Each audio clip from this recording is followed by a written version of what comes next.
Good morning everyone. Myself Aman Singh. Welcome to my YouTube channel Medico Aman. Today we will discuss about translation in prokaryotes.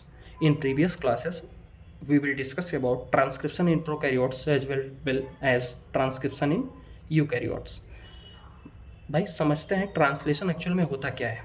Translation mRNA से polypeptide या protein बनने की process को translation कहा जाता है, जो कि साइटोप्लाज्म में होता है।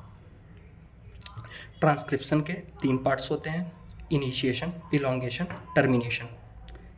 जैसा कि हमने प्रीवियस क्लासेस में पढ़ा है कि इनिशिएशन एक स्टेप का प्रोसेस था, एक स्टेप में हो जाता था। पर यहाँ पे इनिशिएशन की बात करें तो इनिशिएशन मल्टीपल सब स्टेप में परफॉर्म होता है। फर्स्ट स्टेप है activation of amino acid. Activation of amino acid होता क्या है? अमाइनो एसिड की बात करें, in the case of prokaryotes और यूकैरियोट डिफरेंट होता है। प्रोकैरियोट्स में होता है फॉर्मेथाइलेटेड मेथियोनिन, यूकैरियोट्स में केस में होता है मेथियोनिन। एक्टिवेशन कैसे होता है भाई? अमाइनो एसिड के साथ amino acid synthetase enzyme plus ATP का यूज करते हुए एक कॉम्प्लेक्स का फॉर्म करते हैं, amino acid plus enzyme complex, और एक एएमपी के साथ 2 फॉस्फेट का यूज होता है, एडेनोसिन मोनोफॉस्फेट।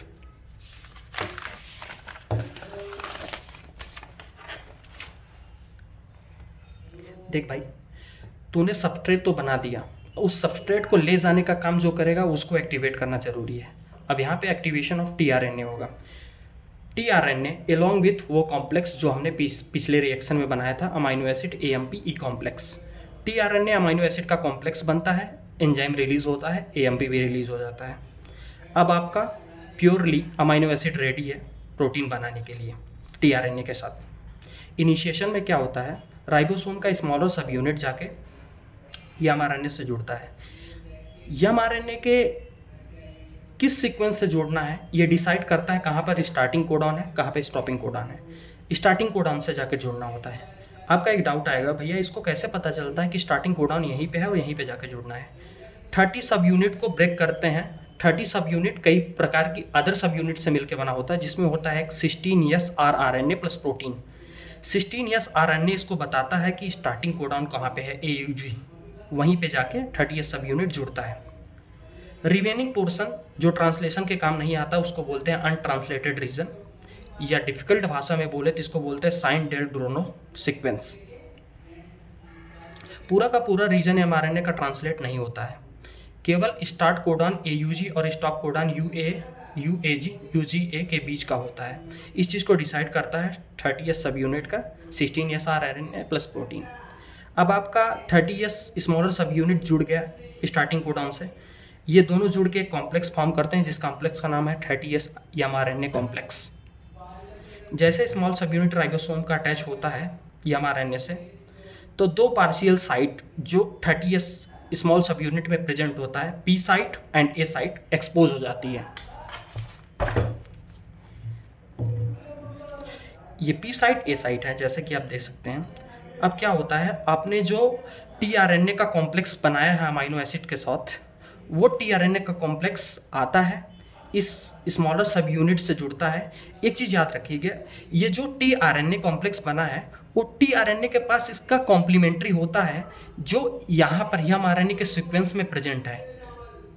तो ये आके यहाँ पे अटैच होता है। जैसे ही यहाँ पे अटैच होता है, लार्जर सब यूनिट राइबोसोम की 50S वो भी आके इसके ऊपर इसको कवर कर लेता है, इसको अटैच कर लेता है। अब बात करते हैं इलोंगेशन प्रोसेस की। ये यहाँ पे आके जुड़ा, ठीक है, फिर दूसरा टीआरएनए तैयार बैठा होगा कॉम्प्लीमेंट्री लेके, जो इस mRNA के पास है उसका कॉम्प्लीमेंट्री लेके, फिर दूसरा mRNA आता है, दूसरा टीआरएनए आता है अमाइनो एसिड का लेके। जब दूसरा टीआरएनए आता है अमाइनो एसिड का लेके, तो यहाँ पर 2 टीआरएनए अमाइनो एसिड के कॉम्प्लेक्स हो गए। तो एक का कार्बोक्सिलिक ग्रुप, दूसरा का अमाइन ग्रुप मिलके डिहाइड्रेशन रिएक्शन करके एक कॉम्प्लेक्स बनाते हैं या एक बॉन्ड का फॉर्मेशन करते हैं जिसको बोलते हैं पेप्टाइड बॉन्ड, और इस पेप्टाइड बॉन्ड को कैटलाइज करता है 23S rRNA 50 सब यूनिट। मोस्ट इंपॉर्टेंट है। देख भाई, ये दोनों आया, इसका COOH ग्रुप, इसका NH2 ग्रुप मिला, वाटर का रिलीज हुआ, इसके बीच में बॉन्ड बना, पेप्टाइड बॉन्ड। अब ये क्या करेगा, ये यप मेथिल जो अमाइनो एसिड था ना, ये इससे डी अटैच हो जाएगा, पहले वाले से डी अटैच हो जाएगा, टूट जाएगा और जाके इस फिनिल एलानिन वाले अमाइनो एसिड में जुड़ जाएगा और ये यहाँ से टीआरएनए रिमूव हो जाएगा। तो ये चीज़ यहाँ से यहाँ पे शिफ्ट हो जाएगा, खिसक जाएगा। यही चीज़ आगे देख, सेम चीज़ हुआ, ये यहाँ पे जाके जुड़ गया, पेप्टाइड बॉन्ड से आके जुड़ा, तो ये चीज़ एग्जिट हो गया। अब ये चीज़ मूव करके यहाँ AUG को पीछे छोड़ के ये चीज़ मूव करके आगे आ गया नेक्स्ट सीक्वेंस के लिए। टीआरएनए आपका तैयार बैठा है, नेक्स्ट सीक्वेंस के लिए भी टीआरएनए आएगा, सेम प्रोसेस होगा, पेप्टाइड बॉन्ड होगा, डिहाइड्रेशन होगा, वाटर रिलीज होगा, ये चीज़ यहाँ शिफ्ट होके यहाँ पे आ जाएगा, फिर यहाँ पे शिफ्ट होने के बाद टीआरएनए रिमूव हो जाएगा। ऐसे ही ये प्रोसेस आगे चलती रहेगी जब तक टर्मिनेशन रीजन नहीं आ जाता।